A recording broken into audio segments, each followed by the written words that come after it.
Au cœur de Kibera, un quartier informel de Nairobi, une machine à coudre ne s'arrête presque jamais.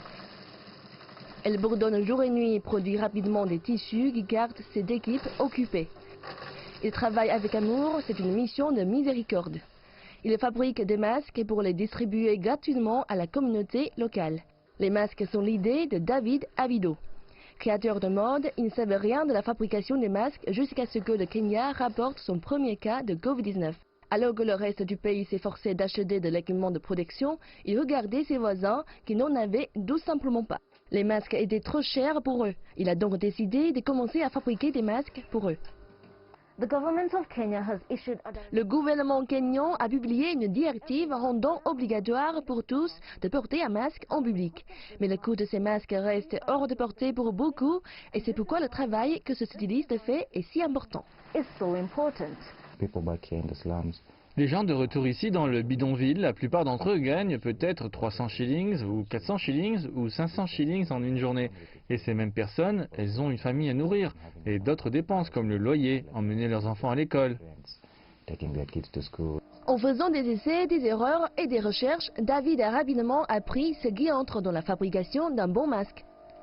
Bien que l'efficacité des masques en tissu ait été remise en question, le Centre du contrôle des maladies a indiqué que les tissus recouvrant le visage, fabriqués à partir d'articles ménagers, pouvaient être utilisés comme mesure supplémentaire de santé publique.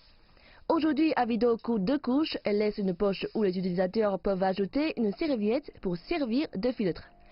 Et plus il en fait, plus on parle du styliste qui donne des masques. La plupart du temps, les habitants se contentent d'entrer dans son atelier pour collecter les masques.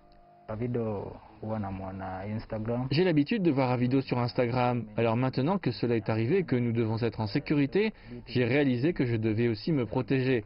Nous ne pouvons pas prendre cela à la légère et comme il donne ses masques gratuitement, il est facile d'en avoir. Depuis qu'il a commencé, Avido a fabriqué et donné plus de 7200 masques. UISA, une organisation non gouvernementale locale, lui a fourni du tissu qui vient à manquer maintenant. Et il craint que s'il ne reçoit pas plus de tissu, il devrait renoncer à cette initiative. Mais avec des centaines de personnes faisant la queue pour des masques à sa porte, Avido est déterminé à faire de son mieux. C'est sa contribution à la lutte contre le Covid-19. Donner des masques, c'est juste une autre façon d'entrer en contact avec eux et aussi de leur dire comment se protéger contre le virus. Parce que je leur dis que le fait de leur donner des masques ne signifie pas qu'ils sont 100% protégés contre le virus. Ils doivent aussi se laver les mains et les désinfecter. Et tant qu'il aura du tissu, la machine à coudre d'Avido continuera à faire du bruit tard dans la nuit. Un bruit plein d'espoir en pleine pandémie.